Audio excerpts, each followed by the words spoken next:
안녕하세요. 네, 반갑습니다. 네, 안녕하세요. 담비쌤입니다. 네, 정의왕 썬더 이대표입니다. 네, 오늘은 소개해드릴 책이 실용적인 꿀팁만 가득가득 모아놓은 그런 꿀팁 모음집 책을 갖고 왔어요. 내 책 반대네. 제 책은 실용도서가 아닙니다. 왜냐하면 그렇다 할 실용적인 팁이 많이 있지는 않거든요. 이 책은 완전히 이제 실용적인 것들만 다 함축해 놓은 책이라서 이 책을 소개해드리면 좋을 것 같아서 가져왔습니다.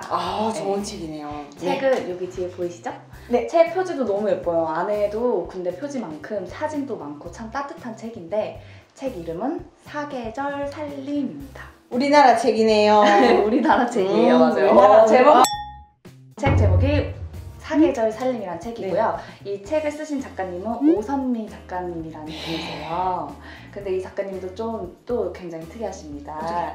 이 작가님의 전공은 공예를 전공하셨대요. 공예. 네, 공예를 전공하시고 또 아이들 그림 가르치는 일을 하셨대요. 그러시다가 이제 살림을 하게 되셨는데 원래 손으로 이것저것 조금 하는 거를 즐겨 하셔서 그래서 살림도 굉장히 좀 즐겁게 하신 편이라고 하네요. 근데 이분의 책에는 팁도 많겠지만 볼거리도 많겠다. 네, 맞아요. 그러니까 뭐 그림 그리시, 사진도 예술적으로 찍으실 거고, 맞아요. 맞죠. 너무 예쁘게. 그래서 이 책도 약간의 그런 좀 인스타 감성? 그렇죠. 인스타 감성이 있고 사진도 많이 첨부돼서 책의 사이즈가 약간 좀 커요. 이거 약간 왜 종합 백과사전, 그러니까 살림의 백과사전처럼 네. 우리나라 사계절에 필요한 그런 팁들을 다 얻을 수 있는 책이다. 그쵸. 이런 생각하면 되나요? 네. 근데 또 이 작가님이 왜 책을 쓰셨는지도 또 알아봐야 되겠죠? 그렇죠. 작가님이 책을 쓰게 된 이유는 살림을 원래 좀 잘 하신다고 생각을 하셨는데 막상 하니까 이게 그냥 한다고 되는 일이 아니더라 느끼셨다는 거죠. 그러면서 포인트적으로 느낀 거, 살림도 자기가 이렇게 커가면서 엄마 어깨너머 아빠 어깨너머로 배웠지만 이게 시대가 변하면서 살림도 약간 변하는구나를 깨달으셔서 이 책을 쓰셔서 좀 같이 공유하고 싶었다고 하시네요. 이게 하다 보니까 그냥 하는 게 아니고 약간 시대가 변함에 따라서 살림에 하는 형태나 약간 사용하는 기구들도 바뀌잖아요. 그러니까 그런 거를 약간 캐치하셔서 이 책을 쓰셨다고 하더라고요. 좋은 게 계속 나오는데 계속 나오니까 옛날 방식, 엄마가 가지던 방식으로 살림해갖고는 안 된다. 그렇게 해가지고는 비효율적이다. 비효율적인 거죠. 요즘 좋은 게 얼마나 많이 좋은 게 나오는데. 그러니까 트렌드에 빨리 앞서는 것도 살림을 잘하는 방법일 수 있겠네요. 그래서 이 책은 구성이 이 제목답게 사계절에 나눠서 되어 있어요. 봄 살림, 여름 살림, 가을 살림, 겨울 살림. 너무 근데 뭔가 너무 몽글몽글하고 예쁘다. 그러니까 그렇게 되어 있고 또 그 각각 계절 안에 크게 주방, 그다음에 방, 거실, 다용도실, 그다음에 또 먹거리. 먹고 사는 일 이렇게 해가지고 담아져 있어요. 아니 이게 되게 알차네요. 진짜 대백과사전 같다. 목차부터 딱 다르네요. 네, 맞아요. 네. 그래서 저희는 오늘 각 계절별로 팁들을 한두 개씩 같이 살펴볼까 해요. 네. 그래서 첫 번째는 봄 살림부터 살펴볼 건데 대표님은 뭐 봄 되면 하시는 살림이나 그런 거 있으세요? 겨울옷 집어넣고 그쵸. 겨울옷 세탁소 맡겨야 되고 그다음에 내 피부. 이 작가님도 마찬가지로 뭐 그런 이유도 있었겠지만 봄이다 보니까 뭔가 새롭게 시작하는 마음, 재정비하는 약간 이런 게 있어서 그런지 집안에 있는 가구들을 관리하는 팁들을 담아 놓으셨어요. 그래서 책에 뭐 원목 가구 관리 팁도 있고 가죽 소파 관리 팁도 있고 여러 가지가 있는데 그중에 저희는 오늘 가죽 소파 관리 팁을 함께 살펴볼까 합니다. 그래서 가죽 소파 관리법에서는 가죽 소파는 처음부터 관리 세팅을 해놔야 나중에 시간이 흘러도 그걸 편리하게 관리를 할 수가 있다고 하더라고요. 근데 이 가죽 소파를 관리하는 것 중에서 제일 중요한 포인트는 가죽 소파를 사람의 피부라고 생각을 하라고 하더라고요. 가죽도 이제 처음 세팅이 보습 관리를 잘 해줘야 된대요. 사람 피부도 그렇잖아요. 알코올 같은 걸로 닦으면 사실 소독되는 건 굉장히 좋거든요. 근데 막 되게 건조하고 갈라지잖아요. 그래서 가죽 제품 같은 경우에는 특히나 알코올 솜이나 이런 걸로 청소하시면 안 된다고 하고요.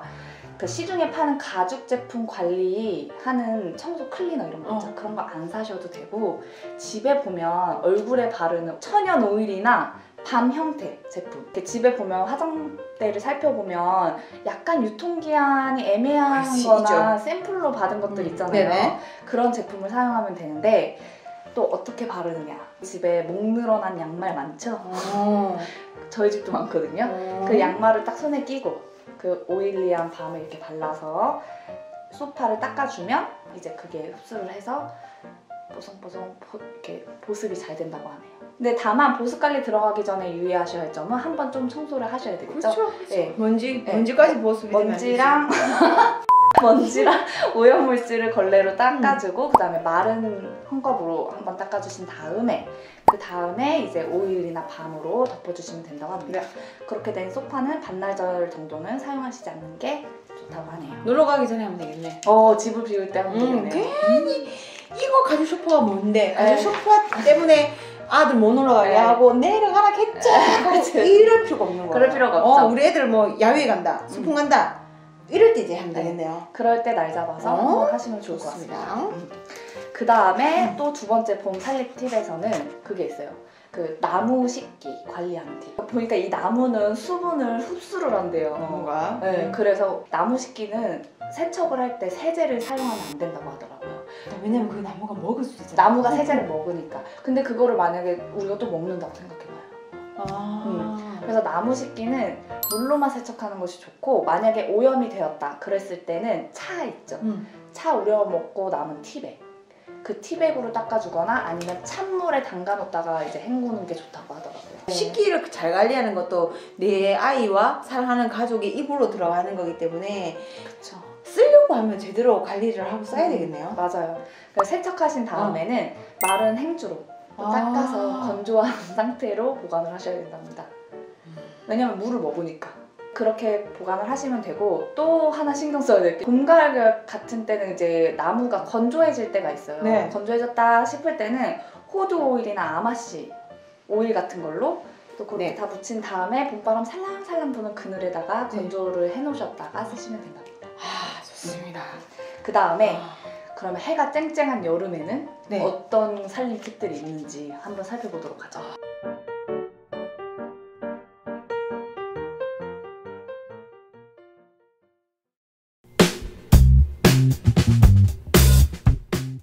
그 여름 살림을 딱 펼치면 작가님이 맨 앞에 엄마의 여름 숙제라고 적어 놓으신 게 있어요. 그 부분이 뭐냐면 주방 청소. 왜냐면 여름이니까 너무 습하고 곰팡이가 많이 세이고 또 장마 이렇게 하다 보니까 좀 여름에는 청소 관련해서 많이 좀 다뤄 놓으셨더라고요. 근데 그 중에 제가 공유하고 싶은 건 우리 조리기구. 네. 스테인리스 조리기구 세척법을 같이 공유하고 싶어요. 스테인리스 조리 도구 같은 경우에는 저희 잼포트 있죠? 네. 잼 만드는 약간 좁지만 깊은 거 거기에 이제 넣어서 잠기게끔 물을 받으신 다음에 물 1리터 기준당 과탄산소다 10g을 넣고 10분 동안 삶으시면 된대요. 그래서 10분 이내로 삶으신 다음에는 꺼내서 흐르는 물에 세척하신 다음에 깨끗한 행주로 닦아서 쓰시면 된다. 좋습니다. 근데 이거를 왜 해가 쨍쨍한 여름에 하는 게 좋으냐? 그것도 궁금하네.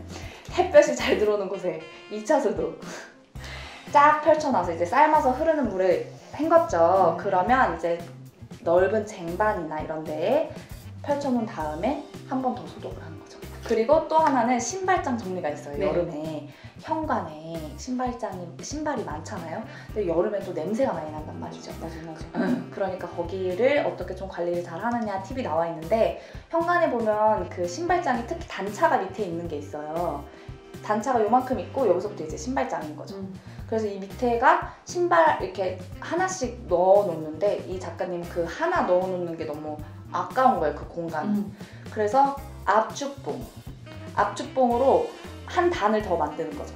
근데 압축봉도 이런 단차 선반을 만드는데 용이하죠. 왜냐면 굵기, 길이가 다양한 게 너무 많아서 이 집 저 집에 뭐 이곳 저곳에 사용하기 너무 좋아요. 그렇죠. 그리고 사실 뭐 특별한 기구가 없어도 되니까. 돈도 싸잖아. 그렇죠. 그렇죠. 그래서 괜찮은 그거를 활용한 팁들까지 담겨져 있었습니다. 네. 오늘 이제 사귀자 살림의 모든 팁들은 정말 사실은 약간 살림 고수분들 예, 그래서 이거 완전 좀 약간 정석이에요. 정석.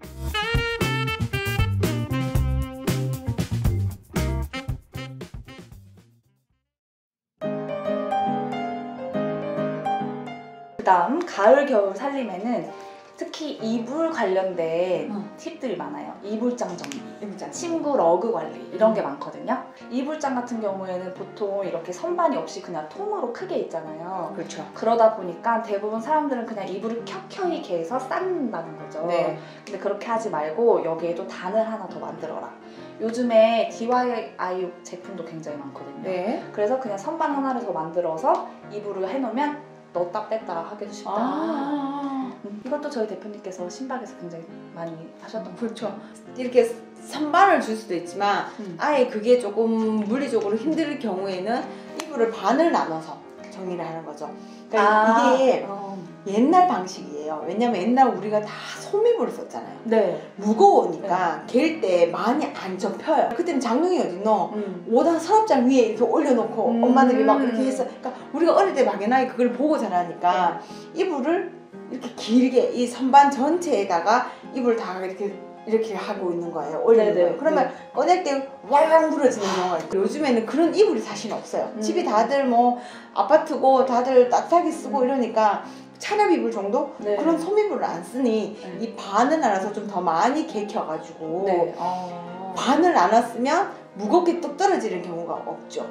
아, 그렇죠. 저는 그래서 이렇게 단을 넣기보다는 이렇게 세로로 반을 나눠서 그렇게 해서 많이 이제 그런 장면들을 신박한 정리나 제 유튜브에서도 많이 보셨을 거예요. 그렇게 정리하는 방법을. 네. 근데 또 집마다 다르니까 무거운 게 많고 또 선반이 그렇게 활용할 수 있으면 가로로 그냥 이렇게 해서 넉넉하게 또 넣는 것도 방법일 수 있겠네요. 어쨌든 이불을 쓰러뜨리지 않게끔 내가 공간을 활용해서 또 써라 이 방법인 거죠. 그쵸. 네. 지짐 이불이 있어요. 그런 이렇게 얇은 그런 이불이 있는데 그런 이불은 개키가 너무 힘들어요. 개키면 이렇게 스르르 풀리는 스르르 풀리죠. 블랑켓 같은 거는 작아도 잘 접혀요. 무게감이 있어서. 근데 이 지짐이 너무 콜콜 흘러지는데 그때는 김밥 말듯이 똘똘똘똘 말아가지고 똘똘똘 말아가지고 그냥 이렇게 끈 같은 걸 하나 묶어가지고 그러니까 이렇게 입에 이렇게 넣어도 사이사이가 생기잖아요. 그 사이에 꼭 베개, 동그란 베개를 이렇게 넣듯이 그런 식으로 하면 이불, 그러니까 이불이라고 해서 꼭 개켜야 된다가 아니에요. 이불도 똘똘똘 말아가지고 그렇게 보관하면 돼요. 그것도 좋은 방법이에요. 좋은 방법이에요. 하지만 여기에서 이제 이불장 정리할 때 더욱 중요한 것은 무엇이다? 비우기다. 그럼요. 이불장 딱 열어봤을 때 1, 2년 동안 안 사용한 침구류가 있다. 과감히 버리세요. 맞아요. 비우는 거지. 왜냐면 이렇게 해서나 저렇게 해서나 너무 많이 넣는 걸 자꾸 연구하기보다는 그냥 내가 안 쓰는 거를 비워내서 공간을 마련하는 게 좋죠. 집에 이불을 한번 좀 비워보시는 거 추천드립니다. 그리고 또 하나는 여기 겨울 이불 중에서 혹시 뭐 좋아하시는 이불 따로 있으세요? 저희는 겨울 이불이 따로 없어요. 구스. 구스. 저 구스 좋아해요. 저는 극세사 굉장히 좋아하거든요. 극세사가 굉장히 촉감이 좋잖아요. 그렇죠. 근데 저는 극세사도 저는 막 향긋함도 막 너무 느껴지고 포들포들하고 그래서 좋았거든요. 근데 이 책을 읽는 순간 깜짝 놀랐잖아요. 극세사 이불은 섬유유연제를 사용하면 안 된대요. 근데 저는 극세사 이불 빨 때 섬유유연제 가득가득 넣어서 했거든요. 극세사 이불 같은 경우에는 이제 빨래 할 때 물 온도는 40도에서 60도 정도로 맞춰서 하는 것이 좋고 이 섬유 특성상 섬유유연제가 이 극세사의 이 촉감 같은 거를 다 망가뜨린대요. 그래서 그 보드람이 없어지는 거지. 이제 빳빳해지는 거죠. 유연제 써서 더 빳빳해지는 네네네. 그게 안 좋대요. 그리고 또 그 극세사 특성상 이렇게 흡수를 물을 잘하잖아요. 섬유유연제 흡수를 다 하기 때문에 헹굼을 한 4번, 5번 정도 해야 돼요. 네. 그래서 극세사도 또 이제 봄을 맞이해서 넣으시려고 하시는 계획이 있으신 분들은 참고하셔서 세척하시면 좋은 팁이에요. 저는 가구나 이런 거를 활용하는 방법을 많이 알려드리지만 관리하는 방법은 한 번도 말씀드린 적이 없는 것 같아요. 그쵸. 저는 이 책을 필독해야 되겠네요.